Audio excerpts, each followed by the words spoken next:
You're locked into the only podcast for Maine high school basketball. The biggest names, past and present. It's Big Time Hoops, the podcast, right now. All right, ladies and gentlemen, welcome to another episode of Big Time Hoops, the podcast. And we're traveling north. We're traveling as far north as you can go. To the greatest town in the entire state and the greatest university in the land, my alma mater. And we got the women's basketball coach at the University of Maine at Fort Kent. We got Fletcher Brown making a second appearance on the podcast. He's a veteran now. Fletcher, what's going on, man? We talked a little bit about what life's like up there, but for the folks out there, how's life with school back in session now? Well, hey, man, first, thanks for having me. It's awesome to be back again. You've been doing some great stuff. This whole podcast has grown a lot since you started. You've had some great guests. I listen to pretty much all of them. It's great to stay kind of glued into what's going on with Maine hoops, and you're doing a great job, man. I appreciate that. Life in Fort Kent with pandemic and back to school, it's been a little bit different. Fortunately, like we said earlier, we're in a pretty safe spot. We're a little bit isolated. We're pretty far north. So we haven't had too many cases throughout the summer, and we've been taking every precaution. Our school's done a great job of social distancing and wearing masks and washing hands and following protocols and stuff. So we're making it work.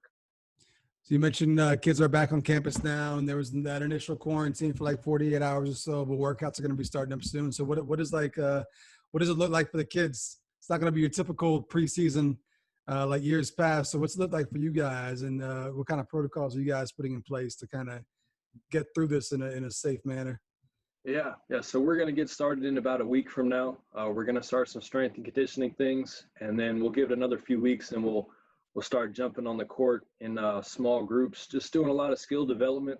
What I've been telling my team is that, unlike most years when we're going to be playing in, 5 or 6 weeks, it might not be until January or maybe even February when we're going to start actually playing. So we have this whole semester to do make a lot of growth. We're going to get so much stronger. We're going to really work on our skills.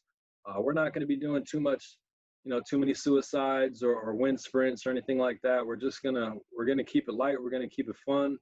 A lot of room just to get better as players and students and people. We're doing some strength and conditioning starting early next week. We'll hit the weights, and then after that, a few weeks later, we'll get on the court in small groups. The number of people that can be in our weight room and in our gym is limited right now. We're not going to be able to get all the full roster in there at once, but we'll be in small pods, just getting a lot of shots up, a lot of cone drills, individual skill work, skill development stuff, and that's part of the game that I like probably the most. So it's going to be fun. I'm really looking forward to it. Yes, you mentioned a couple of things, and one of them being that the season is not going to start on time. It's probably going to be not until 2021 in which you guys start playing games. Yeah. Coaching itself in general has challenges, right? So one of these new challenges, along with everything that's coming to you, trying to run a program in a pandemic, is keeping players motivated, right? Because it's one thing to like have kids on campus and be like, all right, we have our first game in 2 months, so we got to get to work. Yeah. Like, how do you keep these kids motivated and just putting in the work when they're not going to be playing for another like 6 months? Yeah, no, I've got my work cut out for me. That's for sure. That's a tough question. I think I've been fortunate to really recruit some real gym rats. All the kids that we have this year, whether they're coming back or whether they're new kids, they have great attitudes. They love the work. They embrace the whole grind of it, and they know that we will get back to playing at some point.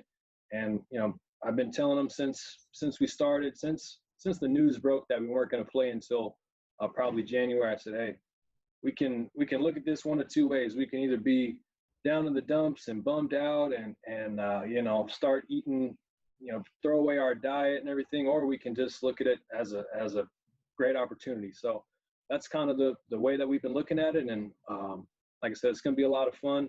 Keeping them motivated is going to be tough. Hopefully we can mix in things here and there where we try and have fun. Maybe we'll play kickball one day, or maybe we'll, play tag or dodgeball or something.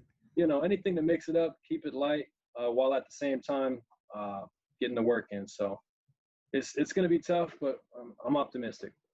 Another one of the challenges too that you guys must have faced is your team is not made up of a lot of local kids, right? And you got players from all across the country, so just getting them here, I'm guessing, had Yeah. its challenges. And then also along with that, like, were you monitoring players' health in the off season? Like, because I'm sure you guys, some kids that are coming to you from hot spots, like, is that something you guys track? Is that something you guys paid attention to, like during the summer? Or is it just more so they're here now, we'll worry about it now? Yeah, a little bit of both. In terms of the Maine recruiting thing, I would love to get more kids from Maine. As you know, Maine is a great state for basketball, especially girls and women's basketball. Uh, there's also a lot of really good programs, especially in the southern part of the state. So it's hard to get uh, a lot of girls to come up to Fort Kent. So I have to do a lot of recruiting remotely. I got to kind of think out of the box. So we've done a lot of recruiting in California. Recently, we got our first recruit from Florida. Our other coaches do a great job of recruiting internationally. So, and you really got to beat the bushes and try and find the kids as best you can. In terms of their health over the summer, yeah, I mean, we do have one girl from Florida. We do have a couple from Los Angeles area. So those are two hot spots. The school did a great job of creating a whole protocol and a whole system for getting them tested when they arrive on campus, free for the students, and then having them quarantine until they can get a second negative result. So they put in a lot of different rules and regulations to try and keep everybody as safe as possible. But there was those couple of days, like you get them on campus, you shake their hand, you shake their parents' hand, and you don't know. So it was a little bit scary, to be honest with you, but it all worked out. So I'm fortunate for that. Another thing too that you just touched on, I think you guys may not be hurting in this regard versus other programs, because we had Tom Biscup on last week. He was talking about how they've had to resort to virtual recruiting, like everything online and stuff like that. But you guys must be feeling right at home, because that's how you guys have probably been doing it for a while. Because like you said, you have to go out and get creative to bring these kids in. You guys have had a ton of success out there in California. So you guys have been built to recruit in the pandemic, basically, right? Yeah, I mean, it was recruiting this year was frustrating. We had I think all of our coaches had a number of players that committed, and then, a couple months later they had to decommit for whatever reason, just based on things that happen with their family and all that type of stuff. But recruiting remotely is something that I'm definitely used to, and I know Coach Bird is used to, and with the men's basketball team. FaceTime tours, getting on Zoom, writing letters, speaking on the phone with parents. We don't have the budget to fly a kid out from California, so we got to do what we can. So this year, the only thing that really was a bummer is that we didn't get a chance to take our recruiting trip. We can afford one trip a year where we can go meet these kids in person and really talk to their families and their coaches in a more personal setting. We didn't get a chance to do that this year, but other than that, it was pretty much business as usual, getting on the phone, email, text, all that stuff. So you guys have had plenty of success recruiting out there on the left coast. So you got some Cali connections, but what is it about California? Like, how have you guys been so successful? And I mean, if you don't want to indulge on all your secrets, so some of these other programs start stealing you the secret sauce because it's working for you guys. You don't want to give it all away. You don't have to, but you guys have had a ton of success recruiting out there on the West Coast, and it's crazy. Like, you wouldn't think someone from Cali would go all the way to Fort Kent, Maine to come play ball, but you guys have had success doing that. What's the secret? Yeah, I guess the only secret would be is that I'm from California. I went to a junior college in California for 2 years, Contra Costa College. You can see my banner back there. So especially when it comes to the kids that went through the California community college system, I was those kids. Last Chance U, I don't know if you've watched that or any of your viewers watched that, but that did a great job this year of kind of breaking down what the California JUCO grind is like. So when I speak with them, I'm coming from a place of complete understanding, very relatable. I can just tell them, like, hey, I was in your shoes only a handful of years ago. I'm from where you're from. I want to take you to where I'm at now and where I played. And then outside of that, it's really just what we can offer here, as opposed to a lot of places in California. I mean, we're really affordable. It's an incredible location. We've got some really strong programs. We get to take some unique trips every season. We play in major cities, Boston, New York. We've been to Montreal, Philadelphia, Basketball Hall of Fame, Virginia. I mean, you name it. We go all over the East Coast. We get to play a wide schedule. So we've played Division I teams, a lot of really great Division III teams, NAIA teams, just because our affiliation allows us to kind of do those things. So you just selling them a new experience. 2 or 4 years to go away to school and have an incredible time and play on a competitive team. I think that's pretty appealing. It is a little bit different. It's a little bit cold. It's going to be a little bit far away. It's going to be different from what you're used to, but the experience that you can gain from it once it's all said and done is something that I think is life-changing and can be super rewarding. So there's no secret. It's just, I guess, just in the product. So not only have you guys had success recruiting out there on the West Coast, but you guys have had success with the program too, right? So if you could just speak to the success you guys have had over the last couple of years. And then also you talked about affiliation. So you guys are part of the USCAA. So if you could just speak to that a little bit and some of the teams you play and just shine some light on the program here. Yeah, of course. So the USCAA it's a separate affiliation from the NCAA. It's a separate affiliation from the NAIA. It's made up of all small colleges pretty much all over the country, really, all the way up north here in Fort Kent, Maine, as far south as Miami, Florida, as far west as Texas, and everywhere in between. There's a lot of schools that we play in Pennsylvania, Virginia, New York State, all throughout New England. And it's sort of hard to explain. It's really its own entity. But when it comes down to when it comes down to it, we got games and everything is, you can't even notice the difference when you step on the court, I guess is what I'm trying to say. It's very competitive. Each sport has its own national tournament, whether it's soccer, volleyball, basketball. They have a small college World Series. They have a small college national track invitational championship. So, it's legitimate and it's competitive, especially when it comes to basketball, men's and women's. I mean, you can find guys that can hoop and young ladies that can hoop everywhere, at the gym, at Division I, at the rec center, wherever. So basketball is definitely competitive. We've been fortunate, the women's program, the last couple of years. We've, like you said, we've had some success, and I'm really proud of that. Since I've taken over, the last 3 years I've been the head coach, we've made the national tournament for 3 seasons in a row. So that's something I'm really proud of. 2 seasons ago, we had a record of 23-6. We actually made it all the way to the national championship game. Unfortunately, we came up a little bit short, but that's the way it goes sometimes. Last season, we had an incredibly talented roster. I thought we were going to be really, really special, and then the injury bug, it was crazy. 2 of our returning All-Americans got hurt before we even got started with season-ending things, and then we couldn't go 3 or 4 days without somebody twisting an ankle or getting a concussion. So it was sort of a wild year last season, but we still made the national tournament. Lost in the first round before the whole pandemic broke out. And this year, I'm really optimistic about whenever we get back to playing. I'm excited about our chances. So. And being part of the USCAA, you get to, like you said, you play up and down the East Coast. You go everywhere, and you get to play a lot of the schools here in Maine too. And don't let the small in the USCAA fool you, right? I mean, you guys are playing good basketball, and when it comes to when you guys match up with these other schools in the state that are D3, you guys are right there on the same level, right? Yeah, I would say that the USCA is comparable to Division III in terms of the athleticism, the speed of the game, things like that. It's real similar to NAIA as well. We're not gonna match up too well with Division I teams, although our men's team did beat UMaine a few years ago. Yep. So, I was there. Yeah. And on any given night, it can happen. But for the most part, the Division III levels is probably where we're at. So we do, because the USCA allows us to kind of play whoever we want. Our national tournament seeding is based on a strength of schedule.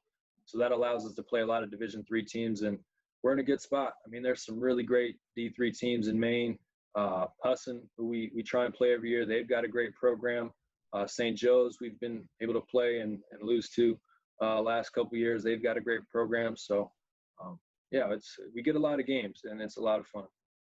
You mentioned earlier All-Americans. You got All-Americans in your program. Mm-hmm. I think one of the toughest things is that it's tough to get kids out here. It's tough to get them to stay, but you got All-Americans and they're sticking around. So what does it say about the program? Like, what is it about the program? What is it about the culture that not only are you getting these kids here and they're playing well, but they're sticking around for more than a year? Yeah. It's on them. It's just about the kids themselves. I don't think I have much to do with it really.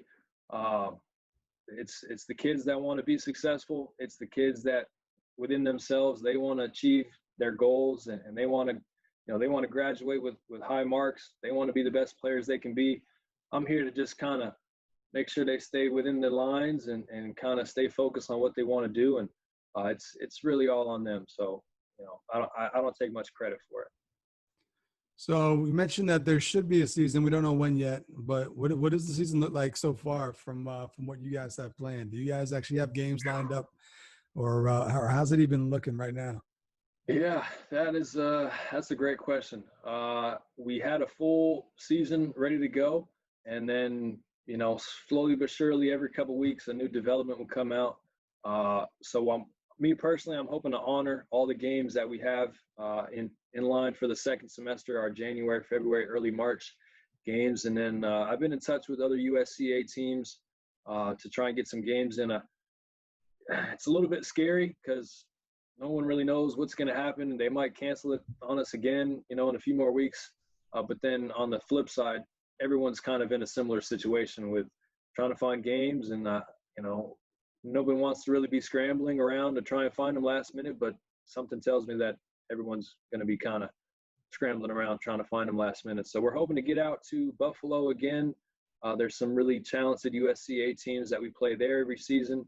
I'm hoping to play some of the USCA teams in Maine again, like Central Maine College, Southern Maine. So, it's a lot of uncertainty right now, but I'm confident that we'll be able to get a full or close to a full 20-plus game schedule, and then hopefully a national tournament in end of March. I floated this idea last week. We should just create a Maine bubble and just all the Maine colleges for this year. Let's just band together so everyone can get their games in. So I don't mean to cut you off, but any team from Maine that wants to come to UMFK and play, we've got an excellent motel here in town. We've got a bunch of great places to eat. See what we can do about a guarantee. We welcome anybody who wants to play, and we're also any team within Maine. We'll play anybody, anywhere, anytime. So, if there's any coaches out there, we'd love to play. That's going to be the problem, though. You're probably going to have to go to them. I don't think they're going to come up to Fort Kent. That's always been the problem. No one wants to make that trip up north. Yeah, it's worth a shot, though, man. I gotta try. So one thing too that got canceled this summer that you guys have started up. I don't know if it's more Tom's thing or if it's a combined thing you two are doing together. The summer basketball tournament or the high school basketball tournament. So that got canceled this past summer, but that would have been what, year 3 or year 4? It's been going for a couple of years now, right? I want to say it would be the fourth year that we've been doing it. Yeah, it's mostly Coach Bird, but I help him out as much as I can, and it's a great event. It's a great fundraiser for our programs. It's a great opportunity for the kids to play throughout the summer and come up here and enjoy the weather and hang out with one another in our dorms and whatnot. It's a lot of fun. Yeah, and that thing has grown, right? So, I mean, in year 1, it was probably like 4 or 8 teams, something small like that. How big was it supposed to be this past summer? Because I saw a bunch of schools that were lined up and supposed to go up there. Yeah, so I want to say this summer we had close to 20 teams lined up getting ready to do it. And like you said, the first year we just had mostly county teams. I think Millinocket came up the first year, some of the more local teams. But there was a team from Washington State, I believe. Boy, Bobby Thompson, Everett High. Yeah. He was supposed to come out here. So we're going nationwide with this thing. Yeah. I know that the legendary Hall of Fame coach Larry Murphy, his son's team from the far western part of the state has come before. I think they were getting ready to come up again. So it's grown a lot, and it's all the credit goes to Coach Bird. He's really passionate about it. It's a lot of work. It's a lot of preparation, but it's a great time. I think all the coaches that bring their teams up would agree that he does a really good job of organizing everything. I think it's a first-class event. So, and it's Yeah. a real bummer that it couldn't happen, but hopefully next year. Yeah, absolutely. Because Big Time's going to be there. If it happens in 2021, we're going to be there on the scene. But Yeah, full press coverage, absolutely, behind the scenes, locker room access, all yours, man. it's good. It's cool for a couple reasons. One, it gives a chance to kids to play in the summertime, which is cool. But it also gives kids from parts of the state that don't ever get the chance to go up there and check it out, right? And just see the community, see the county, see the valley. But then two are on top of that too. Like you guys getting a chance to look at some of these players. I don't know if is there girls that play in this? Is it just boys tournament right now? No, there's been boys and girls teams, and like you said, it does give us a chance to kind of see who's who in the state, and the larger it grows, the more opportunity we're going to get, and it's going to be nothing but good for our program and good for our university, our town, our whole community. Yeah, absolutely. Let's talk about recruiting here. Let's talk about the challenges of recruiting Maine kids. What are some of the challenges you run into besides location? Like, how come we can't get more Maine kids to go up north? We used to get at least some county kids to stick around, but even that seems to be drying up. So, Yeah. what are some of these challenges? I think I know them, but let's just speak on it. Yeah. Well, I think number one, I'm not from Maine. I think it's pretty clear. I don't know if most people from Maine can smell it on me or whatever it is, but I think they can tell I'm not from Maine. So I think, geez, I don't know how to explain it. I think that hurts me a little bit. Personally, I think there's a misconception about Northern Maine. I think there's a misconception about Fort Kent that it's like Mars or something. The very first time I was coming up here to go to school, I was with my parents. They were dropping me off at college. We kind of made a road trip out of it, and we stopped at a gas station or something somewhere near Portland, and we kind of said, oh, hey, we're going to Fort Kent, da da da, and the attendant said, oh my gosh, like Fort Kent, like you guys be careful up there. Yeah. It's the county. So ever since then, I kind of had this, I think people down south have an odd misconception about Fort Kent. I think that, there's so many great teams in the state of Maine, especially for women's basketball. There's so many great and established coaches in Maine for women's basketball. So it's tough for me as a coach to compete with them in the recruiting thing. I think it's tough for our university and our program to compete with those programs. Bowdoin, St. Joe's, Coach Kane at Presque Isle, he's a legendary Hall of Fame coach. Coach Morong at Central Maine, he's had a long track record of success. So, it's an uphill battle, but I'm not going to stop trying. There's so many talented kids out there. It's just a matter of me being a little bit more persistent, maybe identifying them a little bit earlier, and like I said, selling and promoting what we got up here. Absolutely. Great university, great education, great basketball. You guys play all the schools pretty much in the state besides D1, besides UMaine. So you guys pretty much have a chance to play against everybody else. You get to travel across the entire country to play. You guys get to make all these great trips. The nightlife in town might not be the best, but you got Quebec, which is like 4 hours away. You got Edmonton, which is like 30 minutes away. You got all these different cool.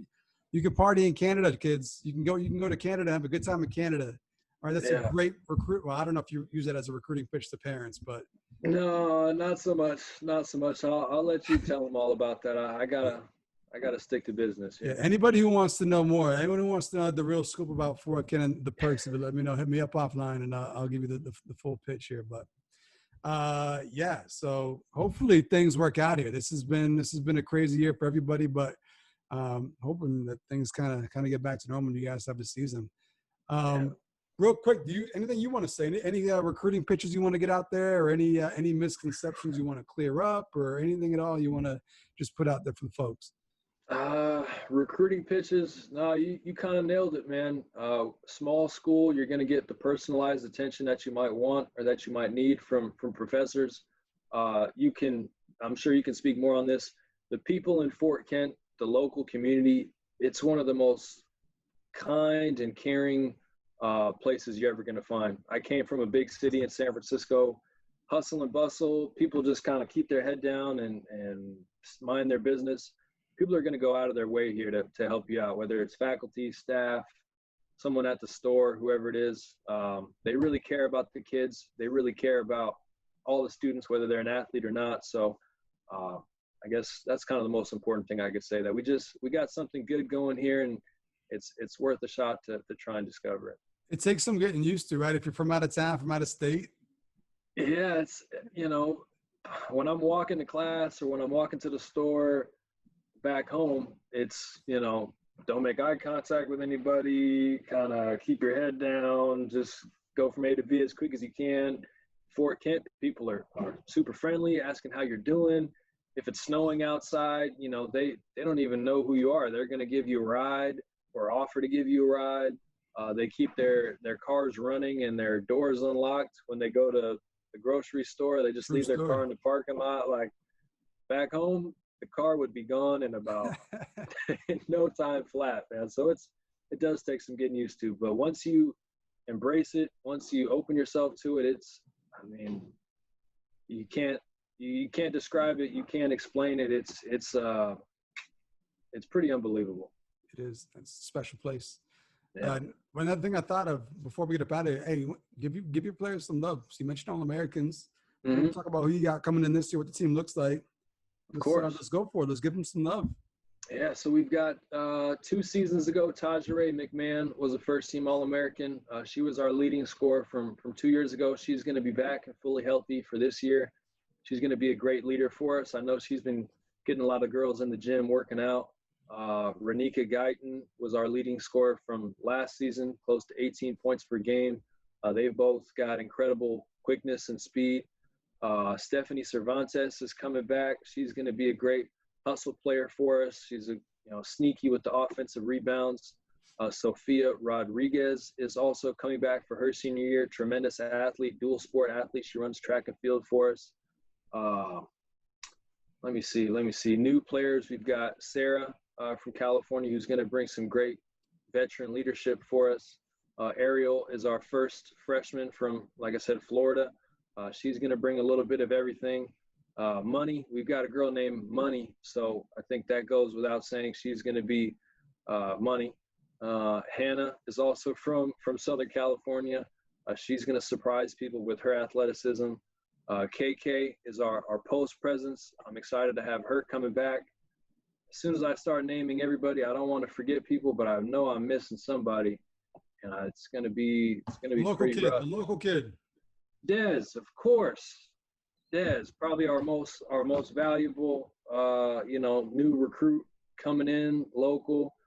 Coach Kelly, says really great things about her. I had a chance to watch her up close and personal for a few years now, and I think she's going to help us out a lot. So, hopefully I didn't forget anybody.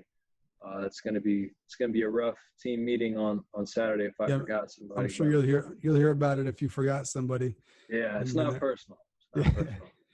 And then another thing too that I want to talk on is we talked about the town and the program. Talk about the environment, home games. You guys, the town comes out, and I had Sam Leal from Farmington on, and he mentioned how small town comes out, supports their team, great home environment, and the jungle. Yeah. It might be slept on. It's one of the best gyms in the entire state. I feel like it's a great gym, great atmosphere. Speak to the environment. Well, we've done a lot in the last couple of years to really beef up our environment. We've got, some lights and cameras and action going on pregame, music and whatnot. There's not a whole lot going on here in the winter. It's pretty cold outside. So when we do get a home game in January, February, we do get a nice turnout. The student support here, since it's such a small school, people really know each other. The students really know each other. They have each other's back. So, you'll see all of our other athletes here. You'll see all the kids come to the games to support their friends. Local town people, we'll get the VIPs, legs labby, and then courtside right next to the water fountain. And it gets hot in there. It gets loud. It gets rowdy. The way we have our bleachers, it's pretty close to that far sideline across from the bench. So for whatever reason, if an opposing fan, or excuse me, an opposing player kind of falls out of bounds or, gets too close to the sideline, they're going to hear something. Could be good, could be bad, I don't know. But it gets, especially when we play some of the rival teams from Maine, like, Presque Isle, Machias. I have some really fond memories of playing for UMFK and looking through the timeout huddle at just people screaming and yelling. And then now that I'm coaching, just having the support of all of our people in the community and all the other students means a lot. It definitely, it's motivating for sure. Mentioned Umpy real quick. What's your win-loss record versus Umpy? I hope it's good. Is it good? My personal win-loss record against UMaine Presque Isle is 6-0. That's what we like to hear. That's what we like to hear right there.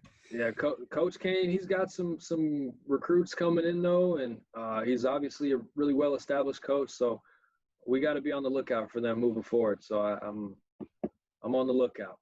For those that aren't familiar with the county, that's the rivalry right there, Umpy and UMFK, right? That's the intense one. Yeah, and I love going down there. It's our shortest trip of the year. It's only an hour's drive. Yeah. So we're not exhausted, but when we get to the gym, and they've got a great home environment too, great student section. I love it. I love that matchup every season. You mentioned Machias too, and they kind of already announced that they're doing any sports this year, right? They're Yeah. Unfortunately, because of everything that happened, they had to make some cuts. But always a great environment there. Their fans got the World Cup vuvuzelas. It's always a bumpy road getting down there, yeah, so you might be a little sick to your stomach when you pull up to the gym. But they always had a really fun environment too. Yeah, but no better environment than UMFK on a weeknight when Umpy comes to town, or a rivalry game on the weekend. The jungle is rocking. Yeah. One of the best memories I have from my childhood is going to games. And they had an in-house DJ, all right? So I think we got to get a DJ set up at one of these home games this year. You know who to contact, and we can make that happen. I know a good one. Absolutely. Real quick before we get up anything, Fletcher, anything you want to get off your chest, anything you want to plug, anything you got going on? Wear a mask and vote when the time comes. State of Maine, you can register on the same day, I think. So I'm not going to tell you who to vote for, but make sure you exercise your right to vote. Young, old, college kid, you got to go out there and vote, and just wear the mask. And it's a little bit inconvenient, but it's gonna help. So do those two things, and you'll be all set. This guy is wise beyond his years. Already going into year 4, and only how old? You're a young guy. Mid-20s still, mid-20s, not quite 30 yet. Yeah. Getting there though. But it's good to see the program in good hands and the program doing good things. That's what we like to see, because it's a proud history. Ever since the 2000s, we've had so many players come through there and have so much success. So it's good to see the program in good hands and on the right path. And hopefully COVID cooperates and you guys have a season. So we'll have to check in once the season gets going and just see how things are going. But best of luck to you guys. And thanks for coming on and doing this. Appreciate it, man. Yeah. Thank you so much, man. You're doing great things. Appreciate that. That's going to be it for this week's episode of Big Time Hoops, the podcast. Make sure you're checking all of our previous episodes on YouTube, Facebook, Apple Podcasts, Spotify, Google Play, wherever you can get podcasts, you can find this one. So check them out, and we'll see you next week with another Big Time episode of Big Time Hoops, the podcast.